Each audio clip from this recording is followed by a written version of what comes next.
Hi guys, welcome back to my YouTube channel.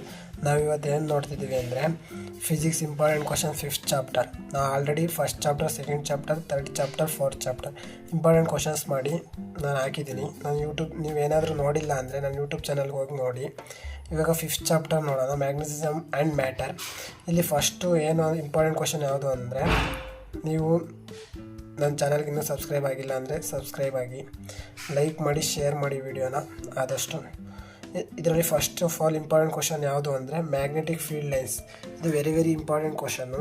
ಇದೊಂದು 2 marks ಅಥವಾ 3 ಮಾರ್ಕ್ಸಿಗೆ ಕೇಳ್ತಾರೆ. ಯೂಶ್ವಲಿ ಇದೊಂದು 3 ಮಾರ್ಕ್ಸಿಗೆ ಕೇಳೋದು, ಯಾಕಂದರೆ ನೆಕ್ಸ್ಟು ಡಿಫ್ರೆನ್ಸ್ ತೋರಿಸ್ತೀನಿ. ಅದು ಮತ್ತು ಇದು ಅಷ್ಟರಲ್ಲೇ ಕೇಳೋದು.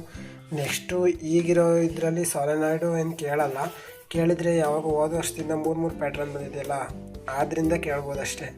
ಏನಾದರೂ ಹಂಗೆ ನೋಡ್ಕೊಂಡಿರಿ ಫೈನಲ್ ಆನ್ಸರ. ಇದೇನು ವೆರಿ ಇಂಪಾರ್ಟೆಂಟ್ ಕ್ವಶನ್ ಏನಲ್ಲ ನೋಡಿ. ಇದು ಇನ್ಸೈಡ್ ದಿ ಸಾಲಿನಾಯ್ಡ್ ಅದರದ್ದೇ, ಬರೀ ಫೈನಲ್ ಆನ್ಸರ್ ನೋಡ್ಕೊಂಡಿರಿ ಸಾಕು. ನೆಕ್ಸ್ಟ್ ಇಂಪಾರ್ಟೆಂಟ್ ಕ್ವಶನ್ಸ್, ಗಾಸ್ ಲಾ ಇನ್ ಮ್ಯಾಗ್ನೆಟಿಸಮ್. ಇದು ಇಂಪಾರ್ಟೆಂಟು. ಈ ಕ್ವಶನ್ ಯಾವಾಗಲೂ ಕೇಳ್ತಾ ಇರ್ತಾನೆ, 2 ಮಾರ್ಕ್ಸು ಅಥವಾ 1 ಮಾರ್ಕ್ಸಿಗೆ. ಇದೊಂದು ನೋಡ್ಕೊಂಡಿರಿ.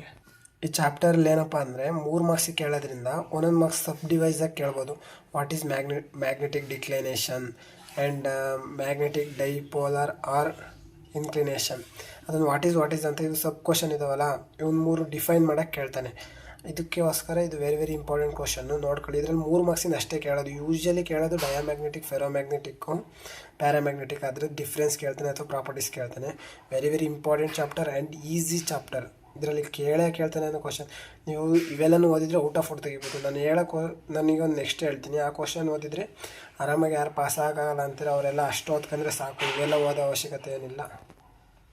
ನೋಡಿ, ಇಲ್ಲೇ ಬಂತು ವೆರಿ ಇಂಪಾರ್ಟೆಂಟ್ ಕ್ವಶನ್. ನಾನು ನೋಡಿರಂಗೆ ಇದನ್ನು ಯಾವಾಗಲೂ ಕೇಳ್ತಾನೆ. Types of magnetic materials. ಅದರಲ್ಲಿ ಫಸ್ಟ್ನೇದು ಪ್ಯಾರಾಮ್ಯಾಗ್ನೆಟಿಕ್ ಮೆಟೀರಿಯಲ್ಸ್, ಎರಡನೇದು ferromagnetic materials and diamagnetic material. ಈ 3 ಏನಿದ್ದಾವೆ ವೆರಿ ಇಂಪಾರ್ಟೆಂಟ್. ಇದ್ರ ಡಿಫ್ರೆನ್ಸ್ ಆದ್ರೂ ಕೇಳ್ಬೋದು ಅಥವಾ ಪ್ರಾಪರ್ಟೀಸ್ ಆದ್ರೂ ಕೇಳ್ಬೋದು. ನಾನು ನೋಡ್ದಂಗೆ ಇದೊಂದು 3 ಮಾರ್ಕ್ಸಿಗೆ ಯಾವುದೇ ಕ್ವಶನ್ ಪೇಪರಲ್ಲಾದರೂ ಕೇಳಿದ್ದಾನೆ. ಇದ್ರ ಮಾಡಲ್ ಕ್ವಶನ್ ಪೇಪರ್ ಬೇಕು ಅಂದರೆ ನಾನು ಹಾಕ್ತೀನಿ. ನೆಕ್ಸ್ಟ್ ಮಾಡಲ್ ಕ್ವಶನ್ ಪೇಪರ್ ಹಾಕ್ತೀನಿ ಫಿಸಿಕ್ಸು. ಇದು very important question, easy chapter. ಇದರಲ್ಲಿ ಕೇಳೋ ಅಂಥ ಕ್ವಶನ್ ಅಂದರೆ ಇದೇ ಪಕ್ಕ 100%ಅಲ್ಲಿ ಒಂದು 90% ಇದನ್ನೇ ಕೇಳೋದು. Paramagnetic, ferromagnetic, diamagnetic. ಇದು ಡಿಫ್ರೆನ್ಸ್ ಕೇಳ್ತಾನೆ ಅಥವಾ ಪ್ರಾಪರ್ಟೀಸ್ ಕೇಳ್ತಾನೆ. ಇದು ಡಿಫ್ರೆನ್ಸ್ ಬರ್ದಿಲ್ಲ, ನಾನು ಪ್ರಾಪರ್ಟೀಸ್ ಬರ್ಕೊಂಡಿದ್ದೀನಿ. ಅದನ್ನೇ ಡಿಫ್ರೆನ್ಸ್ ಆಗಿ ನೀವು ಬರಿಬೋದು.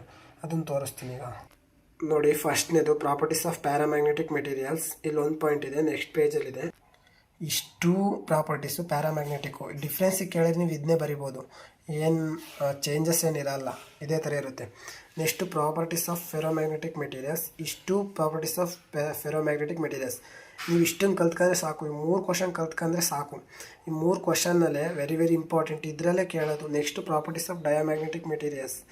ಇವು 3ರಲ್ಲಿ ಡಿಫ್ರೆನ್ಸ್ ಕೇಳ್ತಾನೆ, ಪ್ರಾಪರ್ಟೀಸ್ ಕೇಳ್ತಾನೆ. 3 ಮಾರ್ಕ್ಸಿಗೆ ಅಷ್ಟೇ. ಇದರಲ್ಲಿ ಹೈಯೆಸ್ಟ್ ಅಂದರೆ 5 ಮಾರ್ಕ್ಸಿಗೆ ಕೇಳ್ಬೋದು. 3 ಮಾರ್ಕ್ಸ್ ಒಂದು ಕ್ವಶನ್ನು, 1 ಮಾರ್ಕ್ಸಿಂದು 2 ಕ್ವಶನ್ ಅಷ್ಟೇ. ಜಾಸ್ತಿ ಏನು ಕೇಳಲ್ಲ, ಇಷ್ಟೇ ಕ್ವಶನ್. ವೆರಿ ಇಂಪಾರ್ಟೆಂಟ್ ಕ್ವಶನ್ಸ್ ಅಂದರೆ ಇಷ್ಟೇ. ಇನ್ನೂ ಬೇಕು ಅಂದರೆ ಔಟ್ ಆಫ್ 40 ಸ್ಕೋರ್ ಮಾಡ್ತೀನಿ ಅಂದರೆ ಬಾಕಿ ಓದ್ಕೋಬೇಕಾಗುತ್ತೆ.